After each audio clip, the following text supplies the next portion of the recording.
Welcome to our town hall. We are here to talk about the override. We're here to talk about is happening with our schools. I'm Jen Powell. I am the chair of the school committee, and I am here today with Lori Gallivan, our assistant superintendent, and Suzanne Leonard, who is on the school committee with me. And we are going to be talking tonight about what is going on in our schools, all of the great things that we are hoping to preserve moving forward as we are waiting for this override vote. we talked a lot about I've talked a lot about how good our schools have become and how strong we've been able to become throughout the pandemic. I mean, obviously, clearly we were hit and it's been hard, but I really feel like we've come a long way.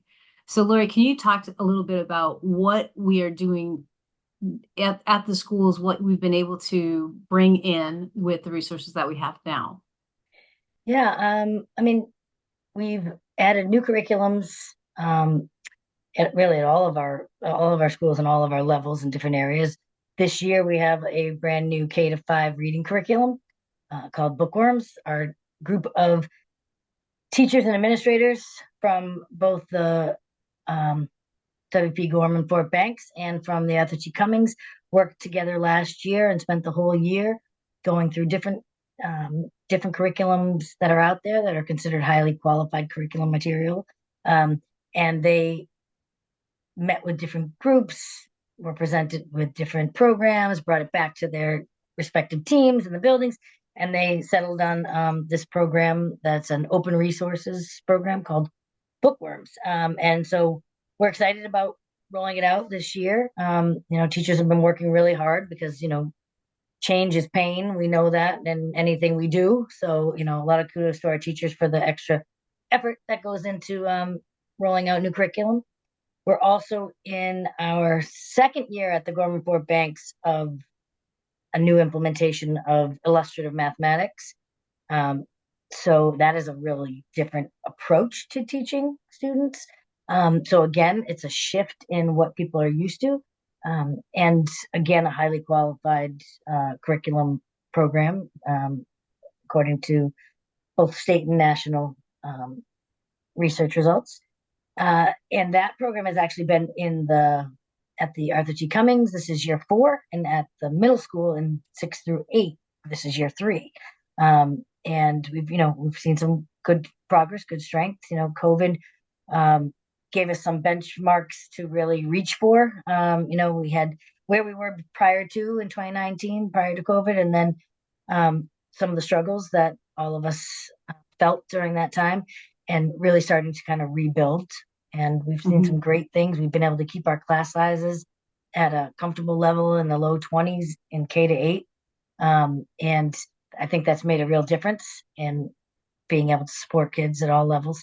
And we've been able to integrate a lot more technology with the help of some of our ESSER funding that we've had in the past, and bring new interactive boards into all of our classrooms, um, and really support the curriculum, because so much now is tied into platforms that are being used that are adaptive, that allow kids to go at their own pace. Mm. So the way you're achieving in different programs allow you to go further on, or help you to repeat things to learn it. They learn with you basically in these adaptive Okay. programs, and they all need technology and infrastructure. And um, that's something that we've been able to really strengthen and provide for at all levels. We have our STEM program back up and running at the middle school. We brought Spanish back this year. A teacher at the middle school who is from Spain, who we um, secured through a program with the Department of Education, to make sure that we have that opportunity to offer for our students again. And we've just got some great drama and art programs and things going on, and we want to make sure that we can maintain these things going forward, Right. and the supports that are there for all of our students at all levels. And that's why this override is so important to us, to be able to maintain these great things that we've got working, and these small class sizes that we're able to um, enjoy right now, along with um, just digging in deep with all the interests that our students have and trying to provide more and more uh, programs and opportunities for them. Right. When you talk about the technology and the ability to meet the students where they are, how much of a difference has that made for students to be able to learn at their own pace? And what enables that? Well, I mean, I think part of it is that when we came out of COVID, we knew that um, there were a lot of I don't like using the word gaps, but there were a lot of changes that had happened, and Mhm. there was a lot of baseline. Trying to think for the right word, but there was a lot of learning that was really hard for kids, especially our youngest kids, to learn over a computer. Our Yeah. teachers did the best that they could. Our parents did the best that they could to help be that go between and to help that learning process. But, when you're in a classroom with kindergarten students, there's so much activity, there's so much learning through play and through the social aspect of what they're doing. And they, you know, the interaction with their teacher and the paraprofessional in the classroom, there's so much that was lost during that Mm. time trying to keep the attention. I mean, it's hard enough to keep the attention of young children in a classroom when you're standing in front of them, doing jumping jacks, let alone Right. being on a computer where there's all these other distractions. So, everybody did the best they could during that time, but we knew that there were things that we were going to have to make up for. And so Yeah. some of these adaptive programs allow you to say, here's a student who had more success being online at a young age, and the student who really couldn't attend and really Right. struggled, or didn't have the technology that was always the strongest, which we always tried to compensate for and help families get and make sure they had during COVID. But, sometimes there were different situations in different homes that didn't allow for it kind of thing. So we the new programs that are out there that are adaptive allow kids in the same classroom and at the same grade level to expand on their strengths and Okay. support some of the areas where there's discrepancies or they need a little extra support. They're able to get those. Even the Lexia program that we've used for years and years, that I'm sure even your kids use the Lexia. Hmm. Um, it's a nationally normed program that is research based and is proven. And so we know that kids working at that program, and you can work at your own pace. So Yeah. if you're a really strong reader and you're going to keep going, these programs allow you to continue to do that, um, and it also allows kids that need a little extra time to have that time, and for teachers to support any of that extra learning that needs to happen. And our math programs is a new design. So illustrative math is really about letting kids struggle, letting Hmm. them learn from each other, letting them speak the language. And and it's hard for teachers to let kids struggle sometimes, you know, Sure. but it's a strategy that is really important for kids to learn their own language and learn their own reasoning for why they make decisions in math.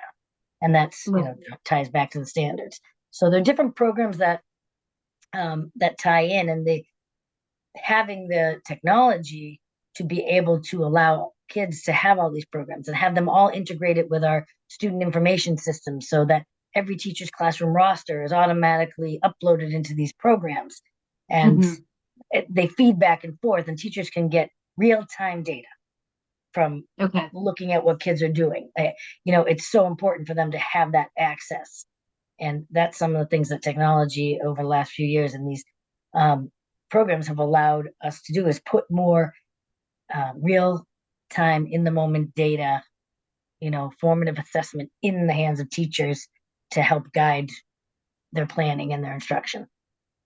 So it seems like that really helps to answer some of the concerns that I've heard over the years about not addressing necessarily the needs of the highest level students or the higher level students, that they can't move at their ahead because you have to keep them on pace with the rest of the class. But this really allows you to customize things and gives them an outlet, Yeah, well, it it sounds also like. gives teachers a better idea of where to go. Like, so Okay. student is meeting um, and fulfilling expectations of different programming at a higher level and showing that they can continue to excel at a faster pace. Then a teacher knows that they can now give this child additional work in this area. It helps them to see because they might not be able to see it in the classroom during one assignment when everybody is working on the same thing. But when Hmm. they're allowed to track their progress in some of these programs, it allows them to see where they can push other students to and allow them to go and help design curriculum that fits individual needs a little bit more. Yeah. Suzanne, do you want to jump in with any questions you might have or observations? Because I know you're getting firsthand experience with all these new things. Yes, sorry, thank you. For whatever reason, again, I you can't see me, but but I'm here. Um, I am getting firsthand observations, and I just wanted to compliment what I see as the new literacy requirement, bookworms. And I was wondering, Lori, if you could just talk a little bit about the process of selecting that curriculum, because I think it really well, it seemed to me that knowing more about the process could help people to understand the really deliberative process that you went through and sort of what you were able to do when you had the time and the resources to really think strategically about, which program you were going to adopt and why. And I think, we could probably all agree that early literacy is such a key component, right, of literacy for our lifetime. So from my firsthand experience, I'm really liking the curriculum, and I was just thinking if you could just talk a little bit more about how we got to that decision. Sure, I'm glad you're enjoying it. So I really tried to allow our administrators at the K to five level, our reading specialists from each building, a grade level representative from each building, some special ed, and multilingual learner representation um, to be the the real crux of the decision. I helped them. I helped organize. They narrowed it down to five different programs that they wanted to look at. I reached out to the um, different vendors. I set up sessions for them and the vendors to come and present to them and to talk to them and let them ask questions about the programs and the design. They sent materials from all the different samples programs that the team went through the different pieces and talked about, what they're looking for our students, where we want to go foundationally based in the science of reading and what kind of progression we want to see from K to five. So I kind of was in the background helping set them up with this, talking to them, answering questions that they had.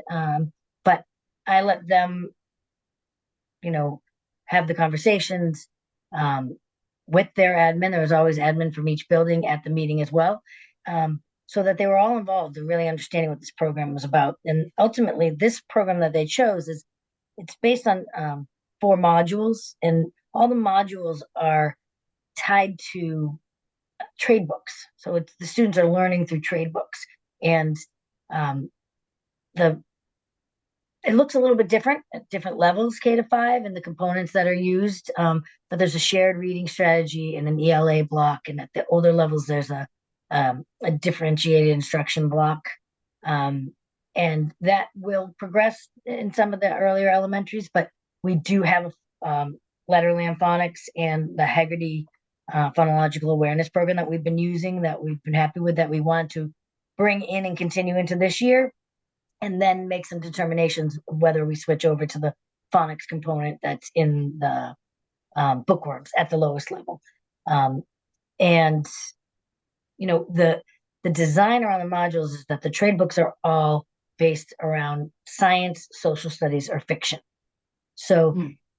it by no means covers all of the science and social studies standards or anything like that, but it's meant to tie into the standards at each grade level to enhance what the kids are learning in those areas and to bring some, um, bring more background knowledge to what they're learning in those different subject areas. Um, so I'm really excited about seeing where it goes. I know, like I said, right now, the learning curve for everyone, for students in the Mm. way they learn and for teachers in the way they teach the program, it's hard because it's change, and it's hard to, you know, have enough opportunities for teachers to be, have the additional training that they might want. Our days fill up, and even with our professional development, we have so many things going on that it's hard to fit everything in. But I'm really positive about the fact that I think that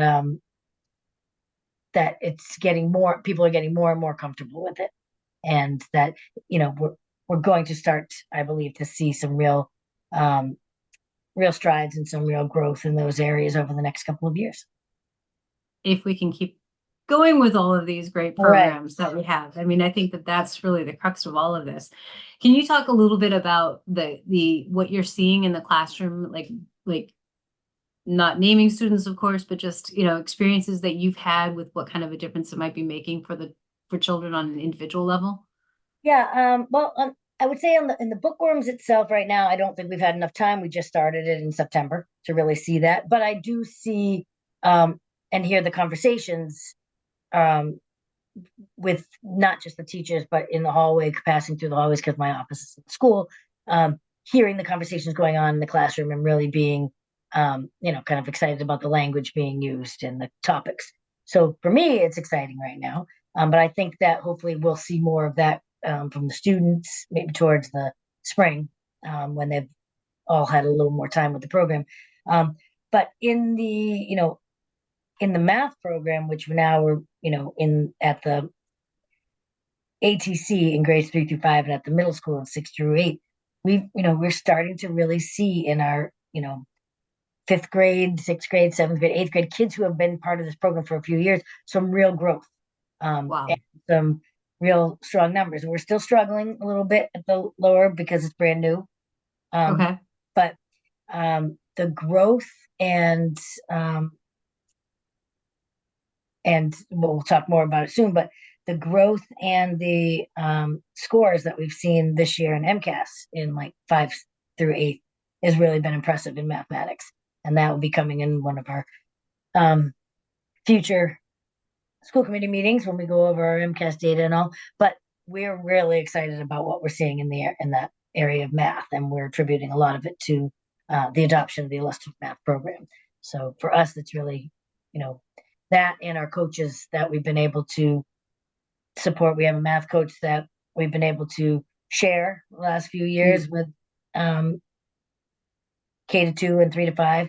And then we had Mm-hmm. two wonderful retired teachers at the middle school in both English and math who we've been able to, with ESSER fund, we're able to bring them in um, for up to 12 hours a week. And Yeah. they drive the work that's being done in the math and the English at the middle school level. And it's a real benefit to have someone to help with this work and help guiding the teachers, seasoned teachers who, are, you know, have that support already from their colleagues, and to guide that work of new programs and all. So it's been great to have them there as well. And we were able to, move things around this year to keep them. And so that's going to be another big thing that's going to be really important, is to be able to maintain these positions that we've been able to develop that have become so important to Yeah. the cohesiveness and the integration of our programs. Yeah. I think you bring up the MCAS scores, and I think it's really important to keep in mind that it's not about getting good scores. Yeah. That's not really what is driving us. It's the individual students. The scores are representative of what we're able to do for them and the changes that we've been able to make for them. But really, the importance is those individual students and what they're able to accomplish, and the scores hopefully are reflective of more students being able to achieve at a higher level and reach their full potential. Yeah, and we look at the scores really for the data. It's telling us we made a switch to this program, and we're Hmm. finally at a point where we're seeing that we believe we made the right decision, and this Yeah, is what it's telling us. So it's not about, like you said, individual scores or anything, but it's about the growth we're seeing, which means yeah, that our kids are learning and in kind of an exponential way that is telling us we're making the right decisions right now, or we're on the right path, and we yeah, want to be able to stay on that path, and we want to make sure that we don't lose what we've been able to build to this point, and that's the yeah, fear, you know. yeah. And that says a lot about our community. Our schools are a reflection of our community and the other way around as well. But our schools are, the better it reflects in our community. And I think that that's really what has drawn a lot of people into Winthrop and what keeps people in Winthrop because our schools have become so strong. They know that their kids are going to be well taken care of. And to me, that's one of the things that I'm most passionate about trying to maintain. Yeah, and and we have, I mean, I think that all through there's so much support all through the schools and the grade levels, and then you get to the high school and the kids start to, you know, I don't know, just blossom. They find their own paths, and then the kids that love drama and they put on these unbelievable shows, and the kids that love, um, playing sports and the arts, and it's just they pull all these other aspects of their interests into everything they've done and learned, and we see just these unbelievable products, Right. in the students themselves, and and I think it's a testament to, if you walk through the halls of the high school on any given day, there's so much going on, there's so much activity, everything's very positive, and there's always something going on that we're promoting about something being driven by students for students. That's incredible. Yeah. I mean, it's really amazing to be able to see what they've been able to do. Hmm. Absolutely. So if a student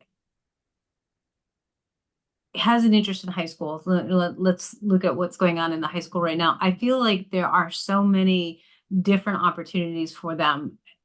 And how do you feel about where we are with the activities they have and the opportunities they have? And how much of a difference does that make?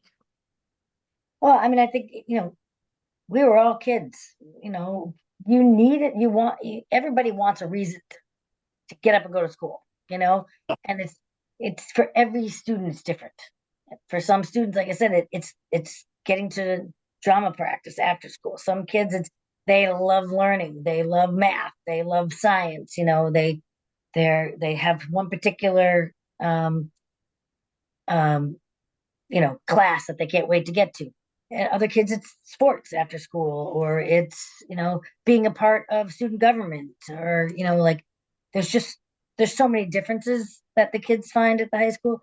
But and I also think that there's such an open sense of communication that if there's a group of kids that are really interested in doing something, they're not shy to go to Right. administration and say, can we try and do this, or can we start this, or can, is if we find a teacher that will be our advisor, can we create one of these clubs or something? So I think that we have such strong, well-rounded kids that they're not afraid to come forward and ask if they want to start a new club or something going on.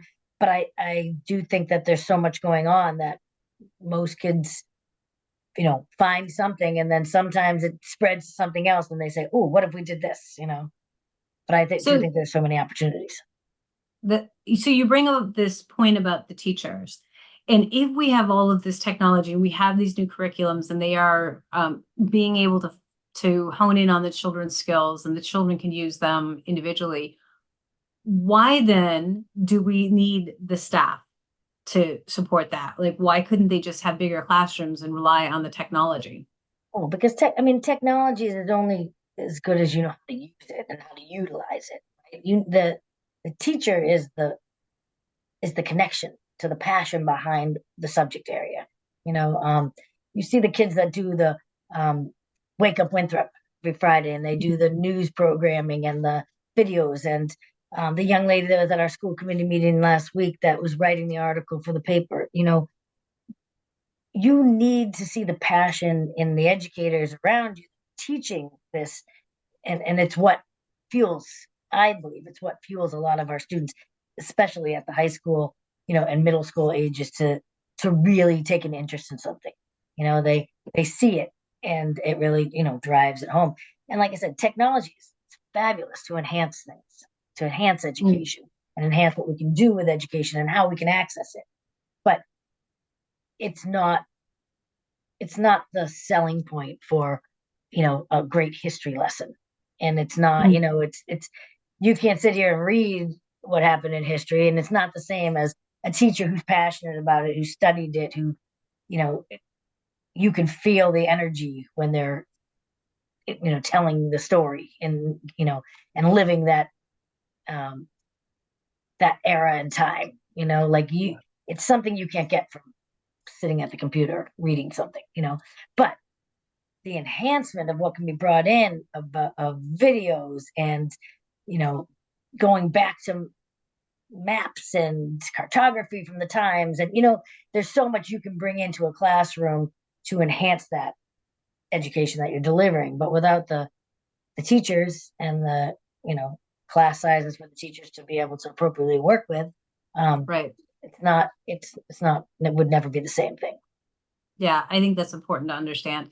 And I think that it's important to recognize that our ability to move forward with these things and our ability to create these programs, I would imagine, and you can verify this for me, that this helps to attract teachers who are strong teachers who want to be in this community. And that's an important part of being able to move forward education with our education as well. Because if you get good teachers, then you're going to get the talent to really bring the kids to where you want them to be. Right. And, Winthrop is just such a wonderful community, and um it just has this way of kind of enveloping people and bringing them in. And so many of the people that I have met in my last, you know six this is my seventh year here, that have been here forever. They just Mm. start teaching here young. They don't There's a lot of people that live in the community and just love staying and being a part of the community and giving back to the community. And I think that's you don't see that in a lot of places. And I think everybody knows that there is a teacher shortage nationwide, you know. Mm. So to not be struggling, to have a full staff right now, and to have great educators, and to, want to retain these great educators, is important. It's important to us to be able to do that, because, it's the continuity as well. Like, the more we have teachers who are teaching the kids and the grandkids of kids that they had when they first started teaching, I mean, that's just something I think that you don't find in a lot of communities. You know, Right. you don't find that this teacher was here, they're still teaching, and now, you were my grandma, you were my dad's teacher, and you were, my grandma's teacher, and this and that. And it's, you know, everybody does the, oh my God, I can't believe it. But then they're really, they're passionate, and say, wow, like, it's kind of amazing when you think about how many lives you touch, and even how it comes full circle. And you don't Yeah. get that in a lot of communities like you do here in Winthrop. And it's Yeah. important. So this vote really is about preserving as and maintaining, as well as being able to be in a position to move forward. Right. And, you know, I really believe that we're in a good place with the faculty that we have, with the family engagement that we have, with the community engagement, and all um, the services that we've been able to work within the schools, and set up, different programs with all the community organizations, and with the town. And we're at a place where we can really just continue to build on this, and we can continue to, like, find a way to, I want to say, I guess I want it to be known that, like, I think that we're in a great place, that our kids are in a great place, that we had a tough time during Yeah. COVID. And we are by no way, and the Department of Education will tell you, we're no way out of the woods kind of thing Mm, from where we were. We've got building to do, but we're in a great place to continue the path that we're on. And the disruption would really be devastating, I think, to yeah, disrupt that path right now. yeah. Well, I thank you for your perspective and for this information. It's really been good to do kind of a deep dive into where we are now and what's going on and how we are able to really care for our students and support them throughout all of this. And Suzanne, I want to thank you for all of the efforts that you've put forward to educate the public about this override, because I know that that's a lot of what we've has made a difference, is getting out into the community and let people know. And I know that you've been working hard behind the scenes on that. Oh, well, thank you very much. I just also wanted to really acknowledge Lori's point about, we have such wonderful continuity in this town.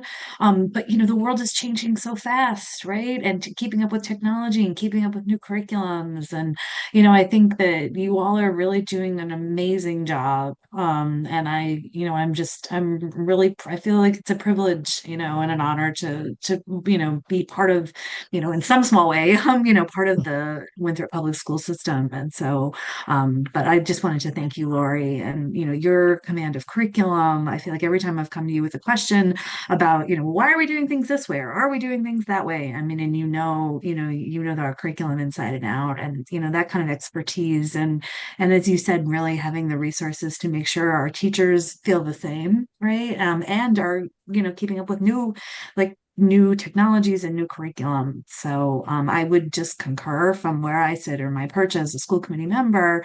I've just been, the more I get to know about our schools and the services they provide for our students, the prouder I am. So I think that being able to continue the good work that you all have been working so hard to do is just really vital in this particular moment.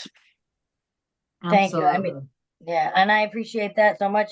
But I do have to say, I mean, we can help guide and we can help investigate and we can study, what are the best tools and opportunities for kids. But without, the amazing teachers that we have in Winthrop, and without their ability to engage kids every day at every level, um, you know, none of this would be possible. Nothing, this whole community approach would not be possible. The amount that they give above and beyond their average day, um, to our children is amazing, and they're where the rubber hits the road basically. And that's why I think it's so important that we be able to maintain all of our staffing and continue on this path, because without them it wouldn't be possible. Absolutely. Expressing gratitude for our incredible teachers and all the work they do. And with gratitude to you, Lori Gallivan, as our assistant superintendent, and to Superintendent Lisa Howard, who has been with us in a couple nights. I just really thank you, and I'm looking forward to what we can do next. And with that, we'll sign off and All be right, ready wish to watch everybody on well. Tuesday. That's right, get out and vote, everybody. We'll see you soon.